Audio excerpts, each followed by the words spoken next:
On today's show, Houston Rockets midseason grades, part 2. What are the next steps for Jalen Green in his Houston Rockets career? Jabari Smith Jr. and Tari Eason showing great progress here in year 2. And the rookies, Thompson and Whitmore, have shown so much promise in limited minutes. We're going to unpack it all coming up right here at Locked On Rockets. This is Mission Control, Houston. Ignition sequence start. Throw it up to Jalen Green. Sengun here in the short row. Oh, my, that's the no-look. Jabari for 3 and the win. Yeah! Look at Tari Eason. Cooking. Here comes Tari. No! T-minus 15 seconds. Guidance is internal. The Houston Rockets select Thompson and Whitmore.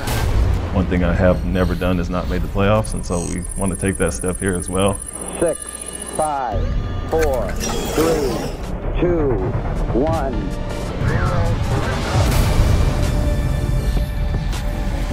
What's up, and welcome to another edition of Locked On Rockets, your daily podcast home for everything Houston Rockets basketball. As always, I'm your host, Jackson Gatlin, native Houstonian and credentialed media member. I'm also the host of Locked On NBA Mondays. Be sure to follow along on Twitter at JT Gatlin, and the show, of course, at Locked On Rockets, free and available wherever you listen to your podcasts, including YouTube. Just search Locked On Rockets. Be sure to like, comment, and subscribe. It's the best way you can help the show out every single day.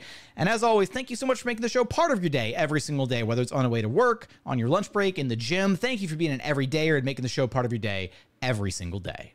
Joining us now for part 2 of your Houston Rockets mid-season review, mid-season grades, is none other than your weekly co-host, the X's and O's man himself, Alykhan Bijani, who you can track down on Twitter at Rockets_insider. We've got a loaded episode here for part 2 of our Houston Rockets mid-season review. We're going to start with none other than Jalen Green, who's become a bit of a polarizing figure amongst Rockets fans. Then we're going to get into Jabari Smith Jr., Tari Eason, the forward duo who are making significant strides in their second years in the NBA. And then we'll wrap things up talking about the rookies, Thompson, Whitmore, who have shown some serious flashes in a limited run so far this season. And Alykhan, this is we're not pulling any punches. We're coming out swinging right out of the gate because we got to talk about Jalen Green. And unfortunately, the conversation centered around Jalen Green this season has not been great for a variety of reasons. Now, I will say right here from the jump that I've been disappointed in what we've seen from Jalen Green this season, and I haven't hidden that at all. I've talked about that ad nauseum here on this very show in various episodes, whatever. But I want to provide a little bit of context, right? I do think that, and I think I'm a victim of this, and I think fans are a victim of this, is I think that Jalen fell victim to this idea of like a year 3 leap, right? Of like, oh, he's going to be a star in year 3. You look at the Anthony Edwards of the world, the John Morants of the world, and we kind of talked ourselves into this idea of, Jalen's going to hit year 3, Ime, let's go. Like it hasn't happened. But not only has it not happened, it'd be one thing if he was kind of like, in a holding pattern, playing at a certain level, but not taking that leap. It feels like he's actively regressed in certain areas. He's gotten better in others. He's improved as a defender. His ability to make reads offensively as a playmaker, that has gotten better. But it feels like in the one area that he's supposed to be thriving, which is to be a scorer, that's what he was drafted to be an alpha level scorer. It feels like he's actually actively regressed in that regard for what could be a variety of reasons. And so I think that's where we have to start when we're evaluating and looking at Jalen Green's season is, I think objectively you have to look at it and say it's been a disappointing season so far. I do want to ask you, Jackson, and let's go ahead and say it. What is your grade for Jalen so far?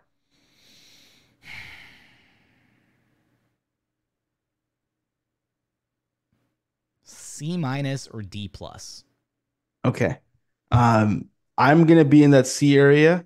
I'm actually going to give him a solid C. So let's start with you. You had a lower grade. I know you kind of talked about a little bit earlier, but D, I mean, I didn't think you would give any Rockets player a D. So curious kind of what goes into you giving him a D+.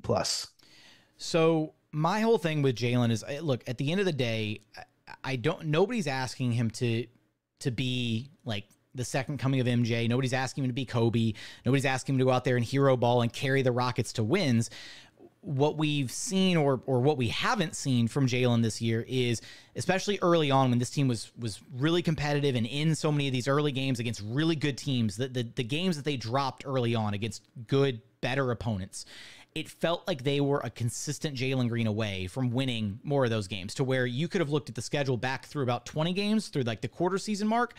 And I feel like they could have very easily been like 15-5, 16-4. If they had just had a Jalen Green that was knocking down the wide open shots that he was getting, that was, you know, making better decisions offensively, not driving into traffic and putting up these whatever kind of shots at the rim, struggling to finish at the rim, struggling to knock down wide open shots outside.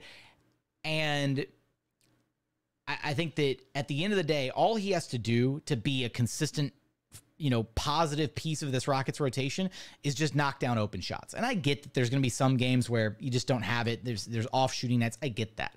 But it's been more than that. It's been wildly inconsistent, to where he has a stretch of 2 to 3 really good games where you're like, oh, wow, there's like future star potential there. And then he has stretches of games where there's a legitimate argument that guys like Aaron Holiday or Cam Whitmore or whoever down the Rockets bench, Reggie Bullock, would be a better serviceable player on the floor, because he's just not providing you enough of the other things if he's not scoring the ball.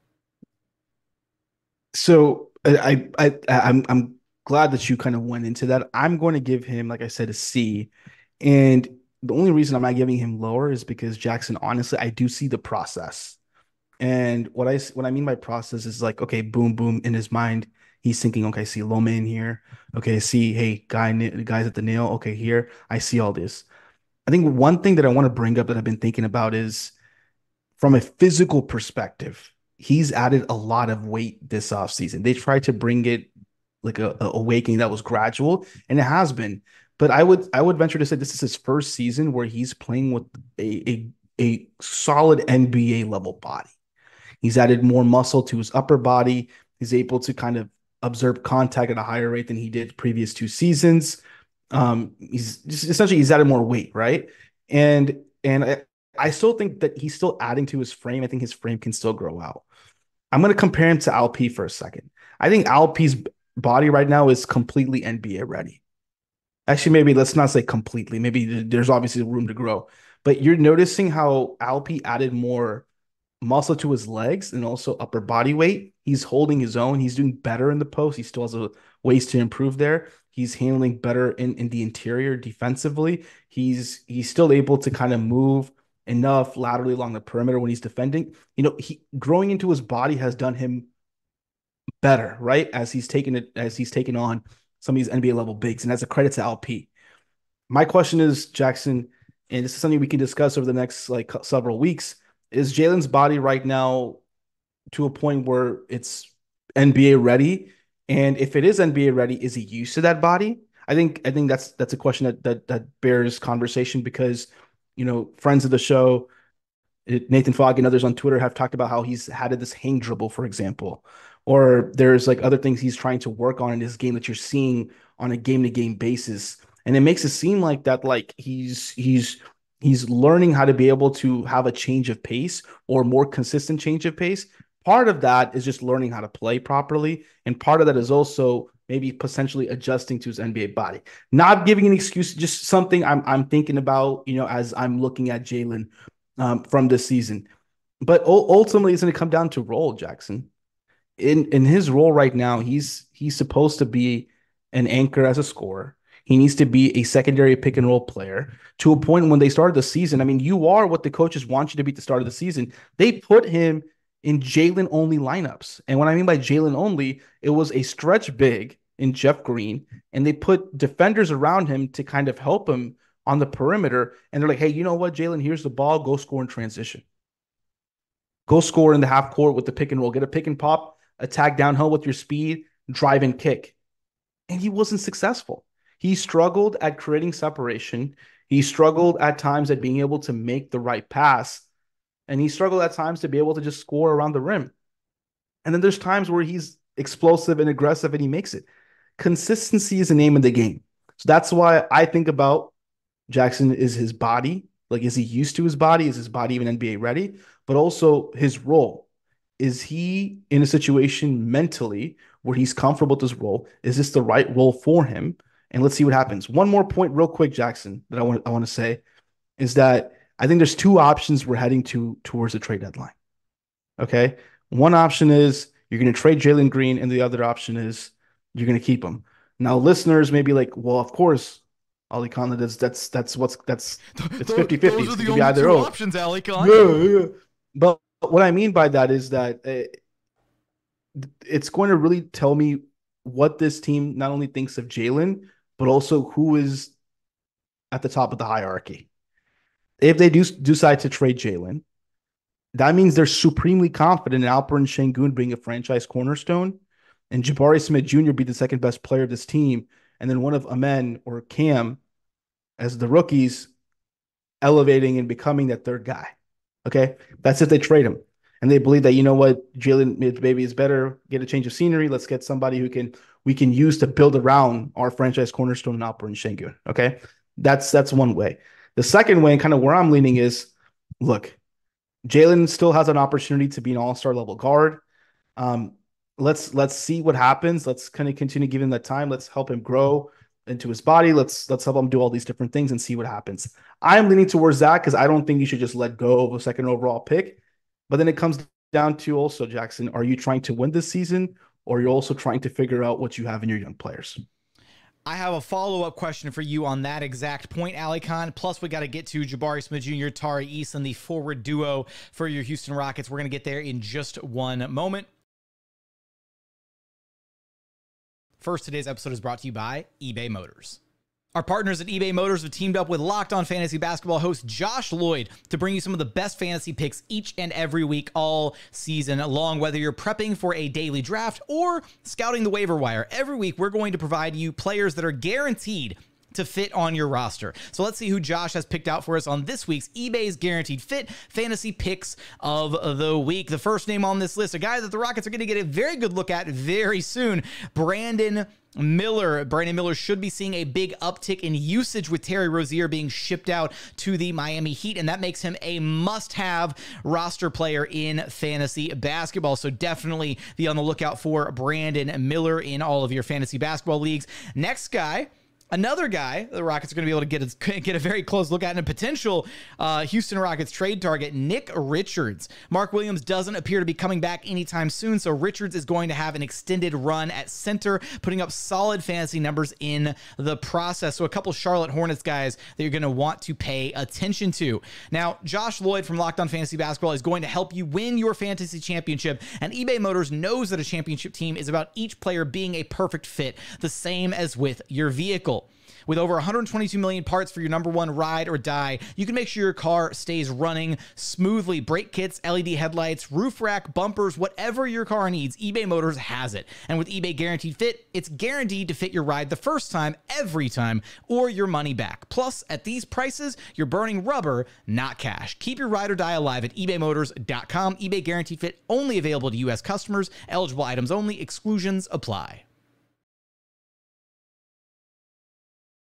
And continuing on here at Locked On Rockets, your daily podcast home for everything Houston Rockets basketball. Now, Alykhan, you brought up what I think is the most interesting point here when it comes to this team, is the messaging was clear from not even media day, go further, but the messaging was clear the moment they hired Ime Udoka. This team wanted to take the next step. They want to move, phase 2, all the buzzwords, all that stuff. So if the goal of this team is to be competitive and to win games and they want to make a postseason run, however short-lived, whatever capacity, whether that's 10th seed play-in tournament or if they're trying to carve out a spot higher than that in the Western Conference seedings, whatever. That's route number one. Route number two is you're prioritizing the development of the young guys. You're willing to lose some games. You're willing to lose some quarters, lose some games, take some L's in the schedule because you are focused on the long-term development of this team. And right now, I get mixed signals from the organization, from the coaching staff as to what their goals are. And the problem is it feels like they're straddling a fence where they're trying to do both. And at this point, they're doing a disservice by doing that because I feel like you kind of have to lean all the way into one or the other. You either got to move on and bench Jalen Green and put a better player in the lineup when he's killing you, or you say, you know what? We're going to take our lumps. If Jalen's struggling, that's fine. We're going to stick with him. We're going to run with him. But this back and forth that Ime is doing, where there's certain games where he's like shadow benching Jalen in certain games, right? Where he'll sit for 12 minutes in the first half. And you're like, how's he going to be able to get a rhythm? How's he going to get this going? Whatever. So my argument here is at some point, though, there is like an opportunity cost. So if you're the Rockets and you do think that you still believe at some point down the line, Jalen still has all-star potential and that he can get it figured out and that he can turn it around and he can be a productive winning member of a winning basketball team, that's great. But what does that look like, right? How long does it take to get there? Is he still a starter on that version of the team? Is he coming off the bench? Is he more of a primary ball handler? Is he playing more off ball? I don't think they even know the answers to these questions is the problem. And that's problematic when you set yourself up going into a season by advocating for phase 2 and taking the next step, and Ime talking about he's never missed the playoffs and all this stuff. So I think the team itself is fighting with like this internal, like they've got two different goals and they don't exactly line up very well, unfortunately. I think that's an excellent point you're making, Jackson. And it kind of takes me to, you need to figure out what ultimately the goal is on the court, right? When you're playing on the court and you're benching Jalen Green for the last few minutes, but then ultimately, like, you're letting him start, you're letting him do all these things, that already itself sends a mixed signal, right? Like you're talking about if truly it's Jalen who you think is the problem or whoever you think is the problem. If you truly don't want to miss the playoffs, you have to set yourself up to try to win every single game. And just Jackson, right now, I just don't. I don't know, and I think that's the honest answer is there is mixed signals, and I'm curious to kind of see what happens from here. But in regards to Jalen, right? In regards to Jalen, that's who we're talking about. Do you think it's time to move on from him in regards to, is he not somebody who you can see winning with this team?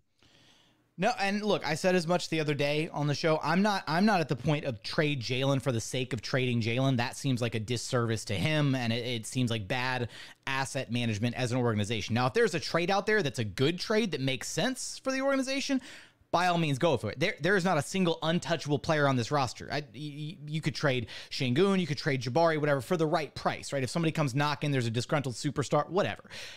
Point is, if there's a good trade out there, then absolutely you listen and you negotiate. That's Rafael Stone's job.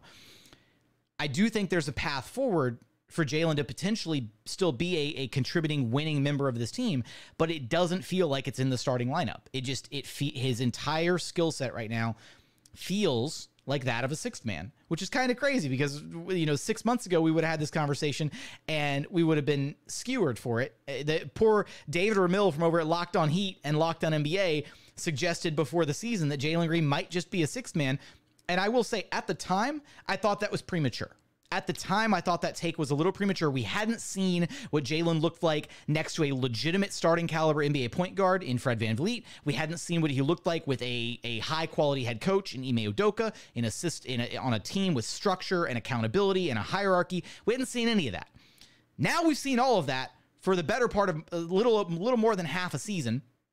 We've seen the coaching staff deploy a variety of methods to try and get Jalen Green going, to try to get him involved. We talked about the Jalen-only lineups early in the season where he was running the second unit. We've talked about the fact previously that, Ime comes out in certain games and he spins the first 3, 4, 5 plays in a row trying to get Jalen Green going right out of the gate in the first quarter, or he'll do the same thing sometimes in the third quarter where he'll come out and he'll very intentionally run a bunch of sets to try and get Jalen going. And then there's the benchings on top of that, all of this.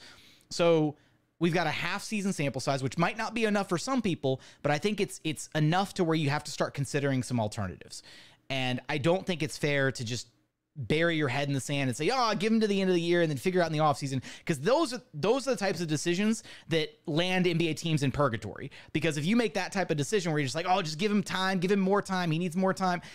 No, at some point you're going to have to make a decision with what his role is going to be moving forward. And so what I'd like to see from the team is I'd like to see them adjust his role. They've deployed him in pretty much, it feels like, every way possible as a starter, playing him on ball, off ball, more two-man game with Sengun, less two-man game, get him in transition, run him with the bench unit. They've done all of it. And it feels like none of it has really stuck to where he is found a consistent rhythm or a consistent pattern to his game where he can be, a positive impact player every single game. So try something new. Bring him off the bench. See what that does. That's kind of where I'm at. Before approaching any conversations about trading him or whatever, bring him off the bench and see if that resonates with him to where then he's able to play better in that role. I got 3 last points on Jalen, and hopefully we can move on to Jabari. Number one, Jalen's shooting really well coming off of screens where he's coming off of handoffs and immediately going up, 0 dribble kind of shots. That's something LP needs in order to unlock him even more, because you're running a lot of kind of Fred, LP pick and rolls where Fred kind of rejects the screener, goes in one direction, LP stops in a short roll. You go from there, right? Imagine if LP had somebody who's just immediately running around screens, gets around his screen and jacks up a shot and can make it.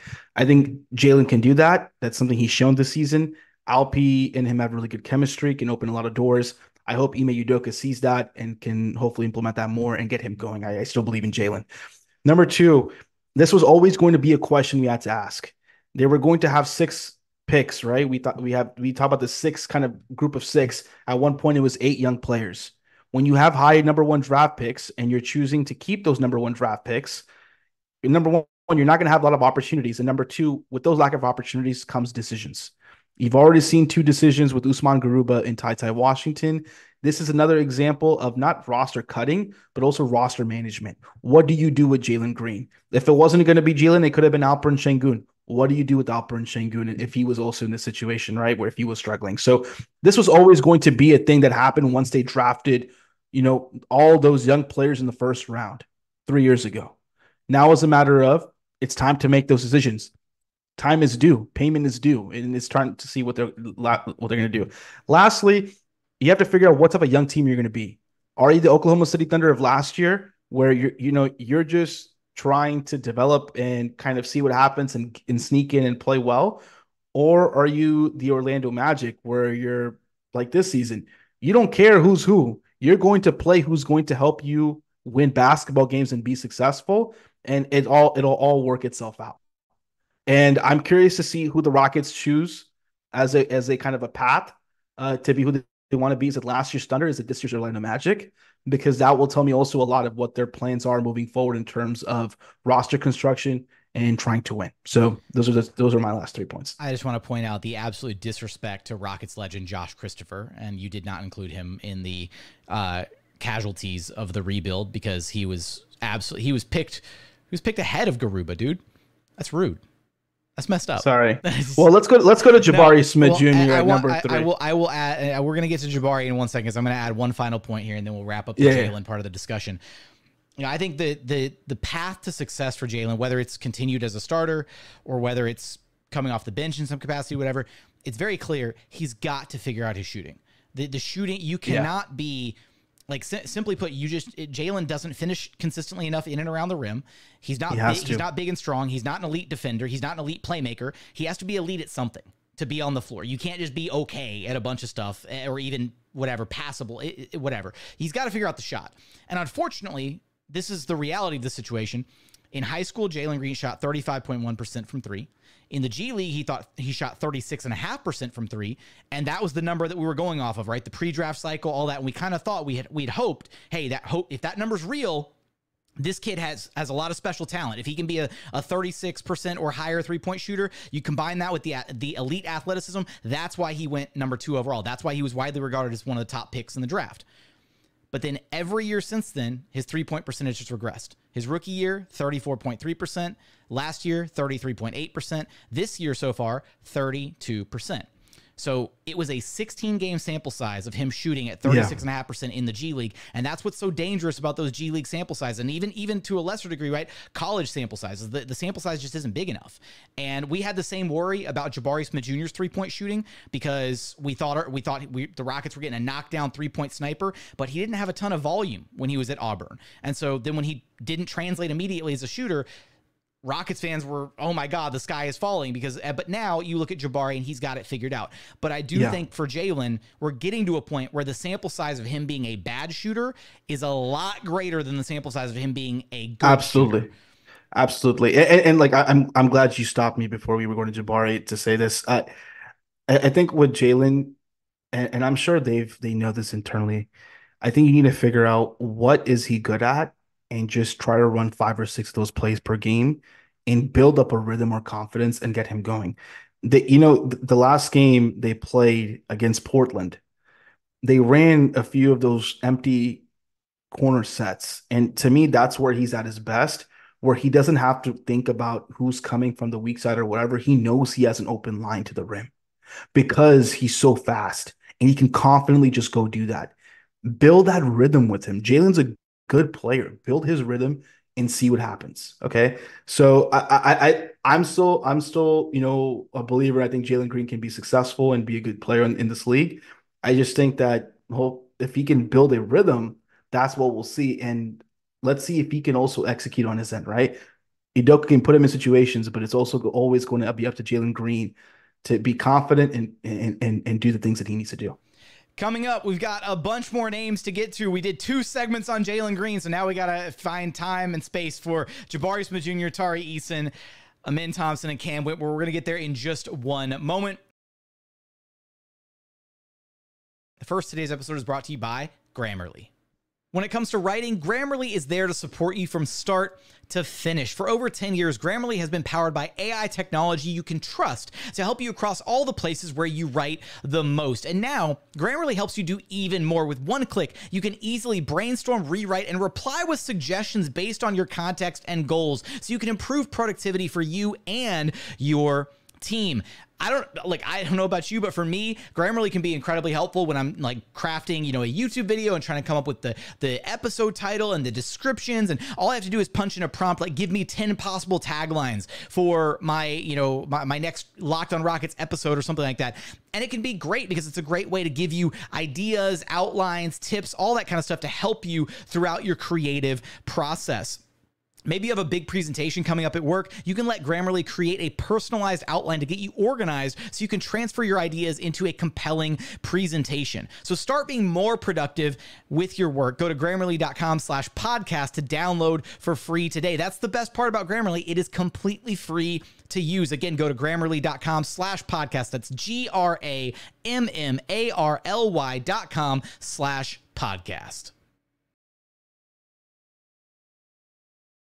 And final segment here at Locked on Rockets, your daily podcast home for everything Houston Rockets basketball. Let's get into some of the other names on this review episode. Alykhan, we spent so much time on Jalen Green, deservedly so. I mean, I think that the conversation warrants it, but we got to give some flowers to these other guys, because I think that, and this first guy we're going to talk about here, Jabari Smith Jr. I've been so impressed with what he's done here in year 2. A right out of the gate, A. What he's done here in year 2, he's embraced his role as kind of, I don't want to say like, doing the dirty work, whatever, but he's embraced what he can be elite at, right? He has embraced being a great defender. He's embraced rebounding at a very high level. He's the team's best rebounder, like, period. He's embraced, which is crazy to say 1 year ago. You remember how much I used to be. I was so critical on his rebounding because he would just use his length to rebound. I'm like, no, buddy, you have to be able to you got to get physical. Out. You got to get big, right? And he like, it was like tail end of last year. Like, I remember there was a point in like March where like we kind of started seeing Jabari like figure out that he can't just be a high point rebounder. He can't just rely on the length. He has to actually do some of the dirty work to get those boards. And this year we're seeing him like bully guys under the rim for these rebounds. And some of that is the off season and adding a little bit more muscle for sure. He's nowhere near done growing. It's going to be flexing. He's flexing. Think 4 or 5 years from now, when we have a fully grown Jabari Smith Jr., rebounding at an elite rate. Like, he's, again, the rebounding numbers have been impressive. And the offensive growth from him, right? To where we're seeing him at a place where he's able to put the ball on the floor, attack off closeouts, finish well at the rim. We're seeing him at times. He's been a go-to piece for Ime Udoka, kind of right there, in the high post area, get to his little face-up game, elevate and shoot over the top of the defender, or put his back to him and back him down and get to his little turnaround fadeaway. And that's felt like kind of a bread and butter move for Jabari Smith Jr. He's shooting just under 40% from 3 this season. Jabari has been everything you could have wanted and more here in year 2. And this is the guy that we thought we were getting when the Rockets drafted him, number 3 overall. It just took a little bit longer to get there. The thing you mentioned that's been most impressive to me is those closeouts. He's shooting the ball better, which is opening up some of those closeouts to happen. And it's quick. It's a 1-2. I know what I'm going to do, right? One dribble, gather, pull up, jump shots made from the elbow. 1-2 dribble into the paint, goes up for the layup, can finish. 1-2 gets low to the ground, gets past the defender, goes up. It's quick decisions. It's not like last year where, oh, I caught it. 1, 2, 3, 4, 5 seconds. All these dribbles going by, has to shoot a fadeaway. 1, 2, 3, 4. I want the ball. I got to figure out how to score. All these different things. He's settled down. He's confident in what he wants to do, and he's getting to his spots. Jackson. It's not just closeouts and kind of going to a random part of the court. It's closeouts and let me drive to the elbow. It's closeouts and let me drive baseline and use the rim to be able to help me score. He's doing all these smart things around the rim. That's why his rim percent numbers have gone up. His mid-range numbers from the eye test perspective, it looks good. It's actually in some parts a little bit less in terms of field goal percentage from last year, but his volume compared to this time last year to this year is obviously higher. So he's playing better overall offensively, but most important thing for me, Jackson's defensively. He is a guy who you can see who plays well with Alperen Sengun. I'm very excited to see how well they continue to play together. I do think when this team is finally healthy and you can have Dillon Brooks and Jabari and Alp go back to playing well off each other and kind of letting the offense, settle down their defense a little bit, you're going to see Jabari do what he did early on the season. He's been great one-on-one. He's been very good coming around screens and playing along the perimeter. And I think right now he's arguably one of the best perimeter defenders on the team. Fully agree with every point made there. I think Jabari's defense, the leap that he really took this year defensively from last year where it would look like, situationally he'd get blown by on the perimeter, didn't have his feet in the right spots, not in a good defensive stance, to where this year, I think the game that really had like my jaw kind of dropped, my eyes were open, was one of the early trip out to LA early this season against the Clippers, where he was in that given game against Clippers, he had possessions where he was guarding Harden, guarding Kawhi, guarding PG, and it didn't matter who he was guarding. He was playing great defense on whoever he was checking in that game, using his length, using his size, moving his feet well, staying with guys when they attacked him off the dribble, all that kind of stuff. So cannot say enough good things about what Jabari Smith Jr. has done here in year two. And that brings us to another guy that we're probably going to heap a lot of praise onto, and that's Tari Eason, who is sorely missed by this Rockets team. He's easily, they've said it before. Ime said it. We all know he's one of their most impactful players. When he's out there, good things happen. Be it defensively, offensively, he gives you extra possessions on offense by, playing passing lanes and stealing the ball, getting offensive boards, just doing all the dirty work stuff that the Tari Easons of the world take care of. And this team just, they miss him, man. They miss his energy. They miss his impact off the bench.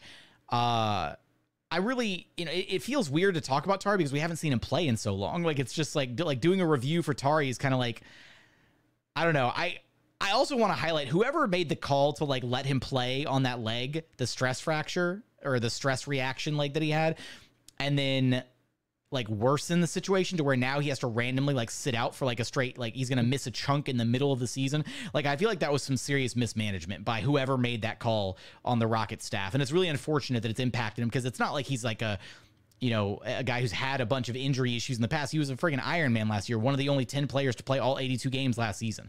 So it must be bothering him. That's what's going on. For me, Jackson, I don't know about you, I give him a B+. I think the shot can get better. I think his ball handling can get better. He's obviously shown improvements in both of those areas. I'm just talking about areas that he can continue to get better. Those are the two.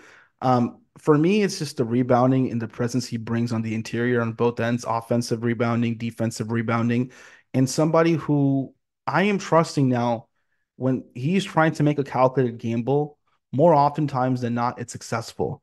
And I trust him to be able to make those types of plays as a free safety or even on the ball, kind of reading a left to right crossover or reading a pass from one wing to the other. He knows what's going on and he can kind of jump the gun and get it. And so I trust him enough. So that's why I give him a B+.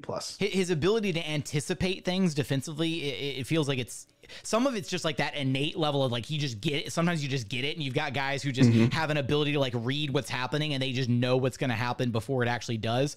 But it feels like his ability to anticipate certain things defensively, like you pointed out, right? The crossovers, whether it's man-to-man defense or playing passing lanes, that kind of stuff, shooting a gap to create a turnover that way. It feels like he's taken a step up and kind of leveled up in that regard. If there was one area that I would kind of critique and would love to see him improve upon, and this kind of goes hand in hand with the ball handling a little bit, is just his ability to see the floor. Now, I'm not asking Tari to be a playmaker, whatever. Like, he doesn't have to. I know exactly what you're referring to. But it's just like, so sometimes Tari will get a rebound and he wants to go.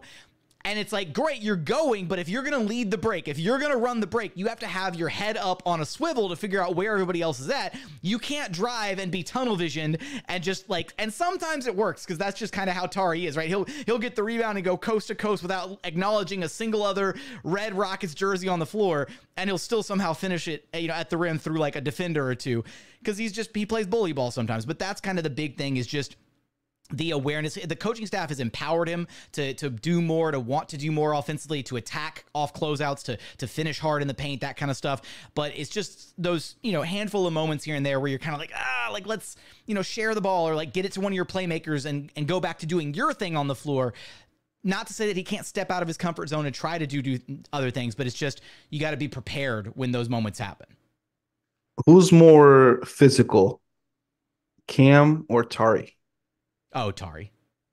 I'll give it to Tari. I think Cam's incredibly physical on his drives for sure, but I think just the more physical player in general, I think it's got to go to Tari. Like, Tari is it's like hell in the cell when you're playing offense against Tari Eason, man. I would not want to have to, if you put me on the court with Tari Eason and said, your life depends on getting one bucket against Tari Eason, and you gave me 100 possessions to do it, I think I'm going to die. I don't think I'd be able to score on Tari. If he was like actually locked in, like he wouldn't even have to be, he could be like 50% locked in. There's not a chance in hell I'm scoring on Tari. There's no way. It's not happening. Well, that takes us to the rookies. The rookies. All right, which rookie are we talking about first? A min or Cam? Let's start with Cam. So you talk about his physicality and his drives. Cam Stan. No, go for it. Hey, man. Hey, I am a big fan of Cam Whitmore. It's just he can shoot, man, and he can finish, man, and he can play some defense, man. Whenever he's a good player, man. I can't stop saying man. Because I think I know where you were kind of going with the physicality, because like just for the defensive side of things, it's kind of funny to see. Also, I will agree with you. The Tari Eason grade B+. I'm a go same as you there. Okay. The Cam Whitmore stuff defensively is kind of surprising in a way that, like, you watch him and like we got a glimpse of this during training camp, right? Remember there was that play where like Alp posted up Cam and Cam didn't move. Like he was just like, he stayed stationary, and Alp is a strong dude and he has a good amount of weight and strength on Cam Whitmore. Cam didn't budge. And so you see that on certain drives, players will drive against Cam Whitmore, and like, players drive expecting to get, north to south, right? Downhill. Players will drive against Cam and they're going more east to west because he's just pushing them away from the paint as they're driving into his chest, and he's just not giving any ground. So his man-to-man defense on certain drives has been really impressive. When you can keep a guy kind of east to west versus north to south, like you just talked about, that's obviously very impressive. And he's had a few possessions like that where it puts you in awe. Like, he has the tools to be successful on that end. I think for me, offensively, he's night and day from where he was to start the season about playing within the role of the offense. We knew he could score. We knew he could do all those things. And he can, bail you out into the shot clock because he can create separation and he uses athleticism to get past you. But for me, it's just the fact that whenever he's playing within the offense and he's using those skills to play off of Alperen Sengun or play off of Fred VanVleet as a safety valve on the opposite wing, kind of like a 1-2, like there's guard on both sides, and which Ime likes. Ime loves the kind of the guard action. He's been used as a screener a little bit too. I'm just very impressed with Cam, and I'm at a point now where I think you have to play him 18 to 20 minutes at least every night, because he's doing so much for you scoring the basketball. And Jackson, especially for a bench unit that struggles to defend, The Rockets are at their best when they score and let their offense set up their defense. And when you have Cam Whitmore, who can score and play off the bench, I think it's worth, if you don't want him to start, it's worth playing him more because he allows your bench unit, which struggles defensively at times, to be able to score and set up the defense. So for me, right now, I'm giving him a B because he's a rookie, but he's shown me enough flashes where I think he deserves more time in the rotation. I'm going to go B+ for Cam from what we've seen so far. I expected the defense to be a bit more of a train wreck than it is right now because, again, there's moments where he actually looks really passable on that. And the thing is, he's a rookie. He's going to have rookie mistakes. He has them every so often. But the other part is, I think he provides you so much of an impact already with his scoring, with his size, the fact that he's not, a complete disaster defensively as a rookie, which is just already a bonus. I think that the good far outweighs any of the bad with Cam Whitmore. You'll see him, he'll have a bad foul, or he'll make he'll take a quick, probably ill-advised shot offensively or whatever, or he'll have a downhill drive where he looks a little out of control. Like, he has those moments, right, where you see him almost like a baby giraffe still trying to figure out what's going on, where he's still trying to figure out how he can be effective, right? He's just out there hooping. But it has been really exciting to watch him because then you see the moments where, like, he's sizing up a defender and he does like his quick little, he'll get to a step back and then boom, step back, drains the three. And it's like, oh, wow, that's like in his bag. Or he had that one possession back against the Milwaukee Bucks when he posted up Damian Lillard, where he had Dame just on his back. And rather than just like the mentality of like, oh, I'm going to straight line drive or this, that, he took his time, backed Dame down, got to a sweet spot, turned, spun, kissed it off the glass. He's got like almost like a methodical level to his game where he understands tempo. He understands how to speed up, slow down when he needs to. And that's only going to get better with age. You got to remember, he's 19. He's legit still just like a baby. So, like, watching him have this level of impact already, sky's the limit for Cam Whitmore. I'm completely bought in. Let's get to Amin Thompson now, though, because I think Amin Thompson has been incredible in his own right. On the other end of the floor, his defense has been absurd so far, Alykhan. Like, his defense is better than advertised at this point. Before the season, we did our little rankings of like who's the most valuable prospect on this team. Yeah. I put Amin as number 2, and man, those skills, those traits you're talking about defensively. Number 1. Don't you dare! You had him in number, because you and I, we differed at the end because I had Jabari 1, Amin 2. You had. Are you sure? I think I had Jabari 1. I'm pretty confident Jabari 1. You know what? We're mid-recording. We're gonna have to go back and we need LOR fact checkers on this. Who's the fact checker that does like the presidential debates? I don't even know their name off the top of my head. Whatever. Point is, all right, back to your point. I'm sorry for derailing. Go. No, so there's a couple things I like with the men defensively. One is that he knows how to stay on the hip of the offensive player. I think the Rockets have improved defensively, and you're seeing Jalen and other players do a better job of kind of technique-wise fighting over the screens and staying attached. Amin sometimes does it, and he makes it look so easy at how he's able to navigate around screens. So that's one. Second is his recovery. It's like a wing usually has the ability to recover and kind of block a shot, or a big can. Amin's a point guard, obviously very tall, but whenever he's defending even bigger players, he has this ability just to recover and not get too lost on an initial drive. So you knew the athletic traits that were there offensively with his speed and athleticism, but the fact that they can also be replicated defensively is something I'm very excited about. I think he's got decent hands so far too. Like, just, very, very quick, active. Quick. Just like Fred. Like Fred. Yep. And I'm sure that's one of the things that when having, right, one of those intangibles, right, of having a Fred VanVleet on your team is the way that he's able to coach up these young guys and explain, hey, this is how you dig, right? This is, when a player's driving here, take a quick swipe at the ball, whatever, that kind of stuff. So I'm sure that Amin has had, Fred's had plenty of conversations with Amin about how to be more impactful on the defensive side of the ball. And offensively, I've been impressed with just how he hasn't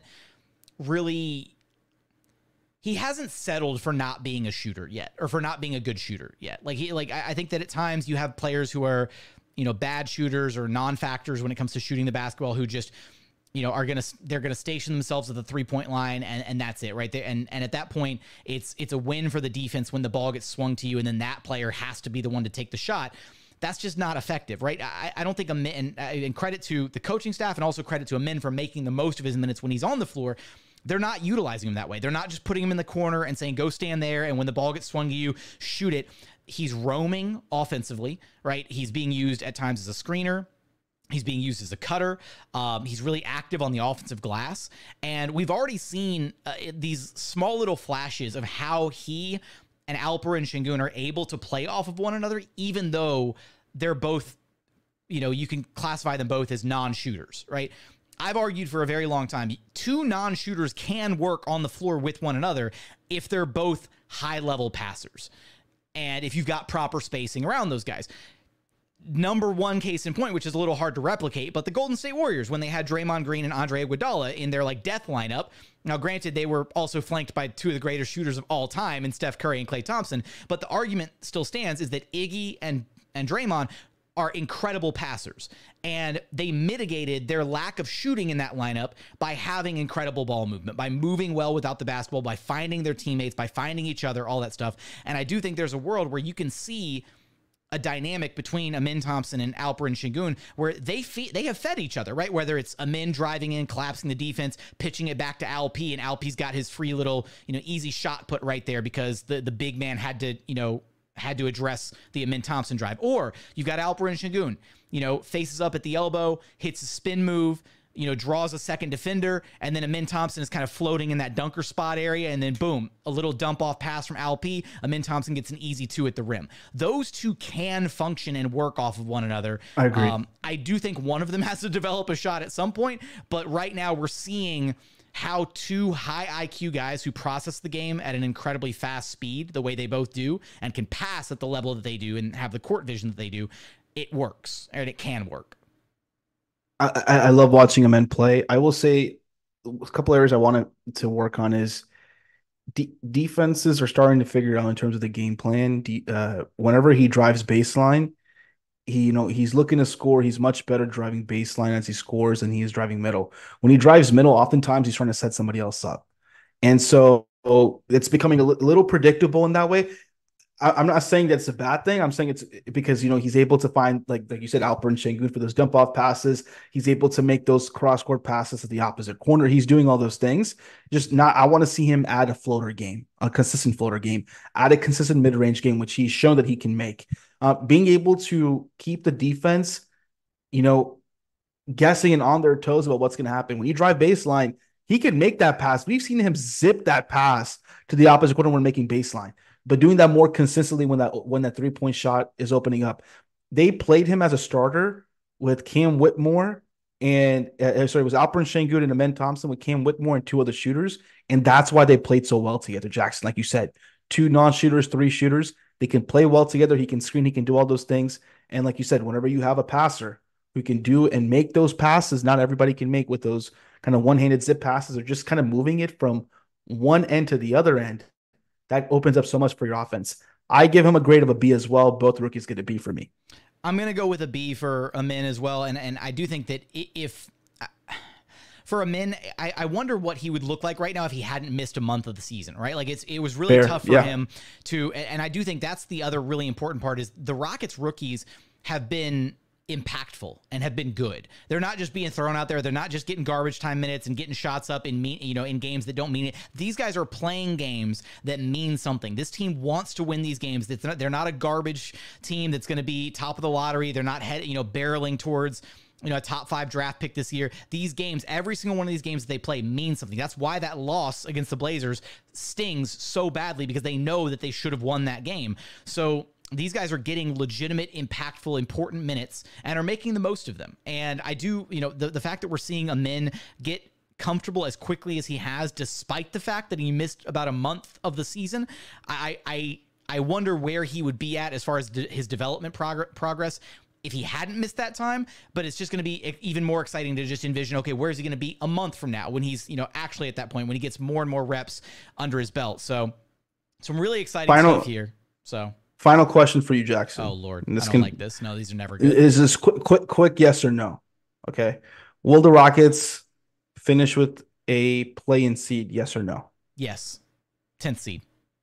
I say yes, and I also say 10th seed. All right, there we go. We made our little mid-season prediction here. I can't wait for us to be horribly wrong when the season comes to an end because the Rockets locked up the 6th seed, baby. No, I'm kidding. All right, on that note, if you watched, whether you're listening to this, watching it on YouTube, give us your thoughts. Go in the YouTube comments. Drop your own grades for these guys. How did you feel about the discussion? Where are you at on Jalen Green? How do you feel don't about just say Tari? Don't just say Jalen's been playing bad or you're disappointed. I think for the most part, a lot of people have been disappointed with Jalen's play. But I think another question maybe, Jackson, we could have our audience talk about is what would you do to help Jalen be more successful? And that's something I'm curious to see what Rockets fans, do they align on that? What are your thoughts on what can the Rockets coaching staff do to put Jalen in situations where maybe he can be more successful? If you think he's already put in good situations, I'm just curious on kind of where Rockets fans are on that as well. All right, so that's your homework assignment from Alykhan is go into the YouTube comments. What can the Rockets do to put Jalen Green in situations to be more successful? I'm not saying he has not been. I'm just curious on if you think yes or no. All right. He's getting all defensive now, which is a good sign that we need to wrap up the episode. Alykhan, you know the drill. Let everyone know where to track you down at. Follow me on Twitter at Rockets_insider and catch me on Locked On every week. But that's going to do it for another edition of Locked On Rockets. As always, thank you so much for checking out the show. If you haven't done so yet, please consider subscribing wherever you listen to your podcasts or on YouTube. Just search Locked On Rockets. Be sure to like, comment, and subscribe. But as always, thank you so much for watching. Thank you so much for listening. And we look forward to having you back right here at Locked On Rockets, your daily podcast home for everything Houston Rockets basketball.